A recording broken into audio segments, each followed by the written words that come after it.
4 PM news network में दोस्तों आपका स्वागत है। मैं हूं आपके साथ राशिद जहीर। जब बड़े बड़े राजनीतिक पंडित फेल हो जाते हैं तो उस वक्त जरूरत महसूस होती है कि एक बार दोबारा से चर्चा ये की जाए कि महाराष्ट्र का चुनाव कहां जा रहा है। महाराष्ट्र का चुनाव कौन जीतने जा रहा है, महाविकास आघाड़ी या महायुति। भारतीय जनता पार्टी की पहली चाल, पहला कदम बिल्कुल सटीक पड़ा है। 150 सीटों से ज्यादा वो लड़ रहे हैं। 17 सीटों पे लगभग उनके ही कैंडिडेट दूसरी पार्टी की तरफ से लड़ रहे हैं। उनकी कोशिश ये है कि किसी भी तरीके से उनका ही वर्चस्व आ जाए। 50, 60, 65, 70% अगर उनका स्ट्राइक रेट निकल आता है, अकेले सरकार वो बना लेंगे। वो शिंदे के साथ भी नहीं रहना चाहते, वो अजीत पवार के साथ भी नहीं रहना चाहते, यानी कि उनको वो अपनी बैसाखी नहीं मनाना चाहते। लेकिन अब महाराष्ट्र के अंदर ऐसा होगा या नहीं, ये भी देखने वाली बात है। आपको थोड़ा सा मैं समझाने की कोशिश ये करना चाहता हूं दोस्तों कि कौन सा वर्ग कितना है और कौन सा वर्ग किसको वोट दे रहा है। और भारतीय जनता पार्टी ने अपना ध्येय, अपना मकसद हासिल करने के लिए सबसे बड़ा डेंट वो क्या मारा है, वो मैं आपको बताना चाहता हूं। देखिए, 20-22% के करीब वह मराठा वोट है। और मराठा वोट शिवसेना को जो पसंद करता है या शरद पवार को पसंद करता है, उसकी वजह महाराष्ट्र फर्स्ट। और दूसरी बात, शिवसेना का जो वोट है वो तो पहले से ही हिंदुत्व की धुरी पर था, लेकिन जो बंटवारा किया था पार्टी में उसके बाद से उद्धव ठाकरे की तरफ वो आ गया है। 10-12% इसमें अगर आप कुर्मी वोट भी मिला ले तो 32-33% वोट ये वो है जो इस समय भारतीय जनता पार्टी से नाराज है। इस वजह से नाराज है कि भारतीय जनता पार्टी ने इस वोट को बाकी ओबीसी वोटों से बिल्कुल अलग कर दिया। अब वो जो वोट आया है उनका, उसके अंदर दोस्तों बंजारे भी हैं, उसके अंदर एक उन्होंने शब्द निकाला है, अभी मेरे दिमाग जहन में आ जाएगा, माली भी हैं। माधव, माली, धनखड़, बंजारे, ये 3 लोगों को, बंजारे भी काफ़ी हैं वहाँ, माली काफ़ी तादाद में 10-11% है। ये ओबीसी बनाम मराठा जो कर रहा है भारतीय जनता पार्टी, जैसे हरियाणा में उन्होंने जाट गैर जाट कर दिया था। मैंने आपको पहले ही बता दिया था कि जब मुसलमान ज़्यादा नहीं होते तो ये एक बड़ी बिरादरी को थोड़ी दबंग बता करके बाकी तमाम लोगों को साध लेते हैं। भारतीय जनता पार्टी का अध्यक्ष जो है वो वहाँ तेली बिरादरी से है, ओबीसी है वहाँ। तो ओबीसी बनाम वहां मराठा करने की कोशिश की जा रही है। क्योंकि मराठा जब आरक्षण के लिए चले थे, जरंगे पाटिल वगैरह, तो तमाम ओबीसी के जो वर्ग थे वो इस बात से नाराज थे। इस बात को भांप लिया भारतीय जनता पार्टी ने, चूंकि वो शरद पवार के ही इशारे पे अक्सर काम करते थे। अब की बार तो सुनने में आया कि अमित शाह का भी इशारा इसमें कुछ चल रहा है। तो दोस्तों बात यह है कि ये मराठा और कुर्मी अगर अलग हो जाते हैं तो बाकी जो समाज है, ओबीसी का जो समाज है, उत्तर भारतीय, गुजराती और अपर समाज, ये 4 समाजों को, एक समाज में भी दलित के ऊपर और आऊंगा, इन 4 समाजों को भारतीय जनता पार्टी एक साथ करके ये चाहती है कि किसी भी तरीके से मराठा के खिलाफ वोट पड़ जाए, जैसे हरियाणा में जाटों के खिलाफ पड़ा था। अब ये तीनों बिरादरी का जो मैं आपको बता रहा हूं, जिनके बारे में माली, धनखड़ और ये माधव, ये जो बताए जा रहे हैं बंजारे वगैरह, ये जो 3 वर्ग हैं, ये लगभग मैं समझता हूं 25 से 35% के करीब होंगे, क्योंकि 10-11% तो माली बहुत ज्यादा वोट है। ये वोट भारतीय जनता पार्टी की तरफ इसलिए भी जाता हुआ नजर आ रहा है क्योंकि वो मराठा के खिलाफ आरक्षण को लेके वो नहीं चाहते कि मराठाओं को इसका लाभ मिले। तो इस वजह से ये बंटवारा, ऐसे ही किसी जमाने में हरियाणा में जो भूपेंद्र हुड्डा थे, उन्होंने भी जाटों को जब आरक्षण दिया था तो बाकी ओबीसी व नाराज थे। और यही वजह है कि ओबीसी चीफ मिनिस्टर पहले ही बना दिया था भारतीय जनता पार्टी ने, ताकि जाटों के खिलाफ वहां पर एक लामबंदी कर सके। ऐसे ही महाराष्ट्र के अंदर ये हो रहा है। ऊपर से अपर समाज का वोट, ठाकुर है, बनिया है, पंडित है, इस वोट को तो आपको मालूम है कि पहले से 20, 25, 30, 40 सालों से ही भारतीय जनता पार्टी या जनसंघ को सपोर्ट करने लगा है, कांग्रेस को छोड़ करके। ये तो उनका कोर वोट है, लेकिन ये 10-12% से ज्यादा नहीं हो पाता है। कभी कभी 17 हो जाए, कभी कभी 12 हो जाए। तो इस वोट का गुलदस्ता बना करके अब वो आगे ये चाहते हैं कि मराठा शिंदे में और उद्धव ठाकरे में बढ़ जाए, और दलित जो वोट है वो प्रकाश आंबेडकर, आप जानते हैं वो किसके इशारे पे काम करता है, उसके बारे में तो बहुत काफी लूपहोल्स खुल भी चुके हैं। वो असदुद्दीन ओवैसी के साथ मिलकर महाविकास आघाड़ी को ही नुकसान पहुंचाने की कोशिश कर रहा है। ऐसी कई सीटें हैं जहां पर वो महाविकास आघाड़ी, शिवसेना, कांग्रेस या शरद पवार की पार्टी के कैंडिडेट को परेशान कर रहा है।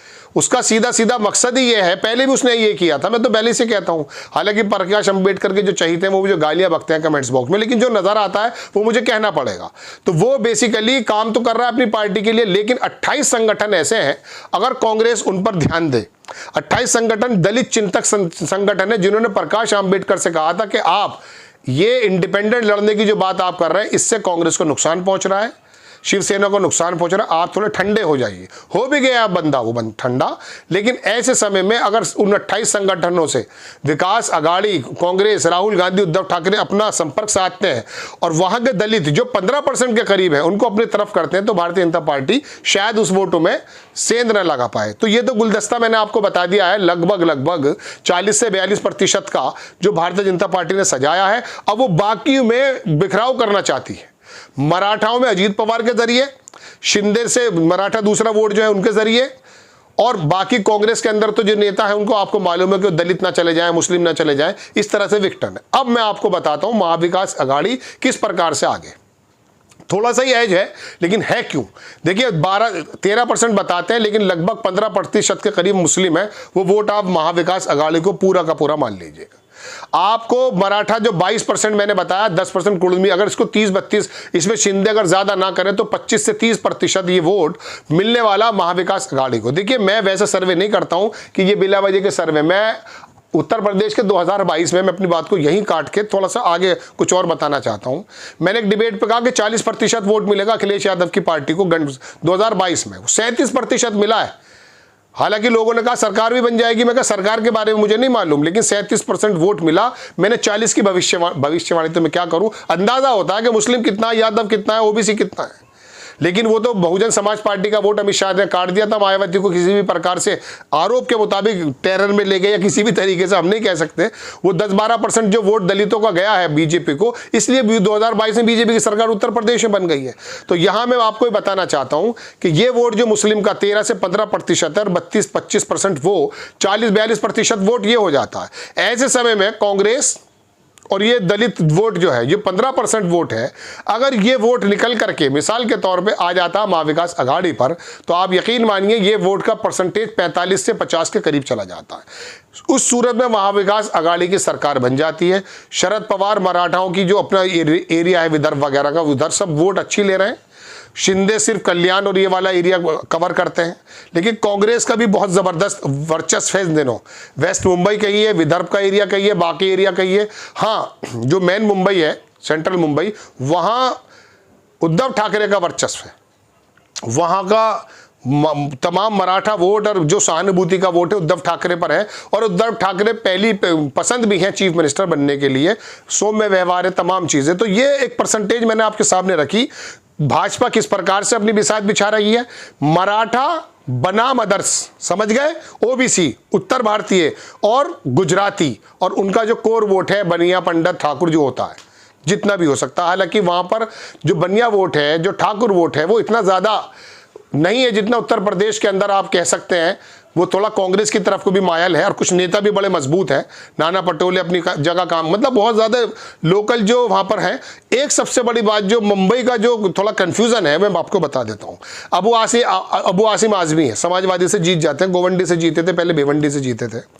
होता क्या है, वहाँ के लोकल नेता, विधायक लेवल के, मंत्री लेवल के, मैं तो कहता हूँ एमपी भी, वहाँ उनको इतनी ज़्यादा, मैं अपने तजुर्बे की बात कर रहा हूँ, इसमें कोई नाराज़ होने की ज़रूरत नहीं है किसी को, इतनी ज़्यादा वहाँ पर सामाजिक राजनीतिक अवेयरनेस नहीं है। वो गली मोहल्लों के अपने अपने एरिया के चीफ मिनिस्टर समझते हैं अपने आप को। वो ये सोचते हैं नहीं है कि ऊपर जो सूबे लेवल पे, सेंट्रल लेवल पे क्या असरात हैं। वहाँ का वोटर्स भी ऐसे ही थोड़ा सा बहुत ज़्यादा भोला है, लेकिन अनबिग है। राजनीतिक अवेयरनेस ज़्यादा नहीं है महाराष्ट्र के अंदर, इसीलिए वहाँ का वोट लोकल वोटर्स में बढ़ जाता है। इंडिपेंडेंट भी अगर खड़े होंगे तो वो उनको भी वोट दे देगा, उसको मालूम ही नहीं है कि मेरा वोट खराब जा रहा है या नहीं, उसको लगता है यही बंदा यही सब काम कर देगा।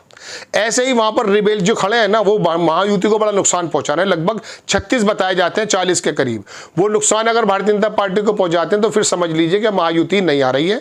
हालांकि 14-15 बताए जाते हैं कांग्रेस और महाविकास अघाड़ी के भी हैं। ये लोग भी एक अहम रोल अदा करने वाले हैं, लेकिन अभी इलेक्शन है, मनाने का रूठने का दौर जारी है।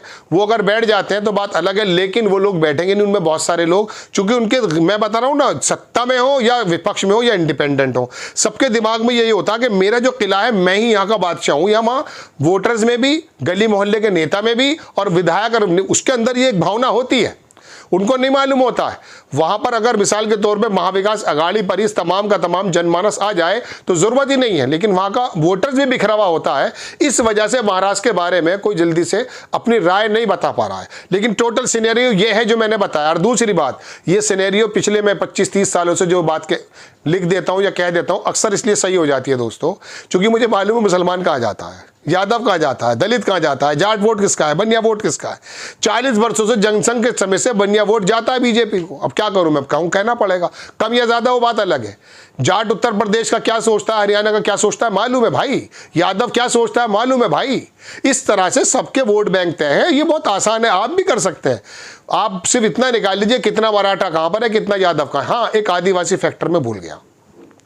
ये तो मैं मौद्दीबाना गुजारिश करना चाहूंगा राहुल गांधी या कह सकता हूं महाविकास अघाड़ी को, 2 नेताओं को आप महाराष्ट्र में लेकर जरूर आए। 13 तारीख के बाद अगर शायद उनको फुर्सत मिल जाए, हालांकि मिलेगी नहीं, वहां भी शायद 20 में या 13 में है झारखंड में हेमंत सोरेन, वहां आदिवासी 12-11% है। ये मैं भूल गया था आपको बताना। आदिवासी, मुस्लिम और मराठा ये 3 मिलकर सरकार बना रहे हैं, और अगर इसमें दलित जुड़ जाते हैं तो आप समझ लीजिए 55% से वोट ज्यादा चला जाएगा। आदिवासी भी 10 से 11% है। हेमंत सोरेन और दूसरे आदिवासी बड़े नेताओं को लेकर के मुंबई के अंदर, और अखिलेश यादव को यादव वोट को ओबीसी के अंदर सेंध लगाने के लिए वहां के दौरे करने चाहिए। हालांकि वहां पर मेरे ख्याल से अखिलेश यादव के पार्टी के लोग लड़ रहे हैं, नहीं लड़ रहे, बात अलग है। लेकिन ये आदिवासी नेता हेमंत सोरेन, कल्पना सोरेन, अगर महाराष्ट्र के अंदर आदिवासी क्षेत्र 10 से 11% आदिवासियों का वोट है, खुद तो 15 बताते हैं, ये 3 वोट ही महाविकास अघाड़ी की नैया को पार लगा देंगे। आदिवासी, मुस्लिम और मराठा, कुर्मी जुड़ जाते हैं, और जितना भी आपको प्रकाश अंबेडकर से अगर चाल ना चले, उनके दलित आ जाते हैं, तो आपकी सरकार बनने से कोई नहीं रोक सकता अगर आप ये काम कर लेते हैं तो। आपको खबर कैसी लगी अपनी राय कमेंट्स बॉक्स में जरूर दीजिए। चैनल को सब्सक्राइब कीजिए, शेयर कीजिए। नेक्स्ट टाइम मैं किसी खबर के साथ हाजिर होता हूं। जय हिंद।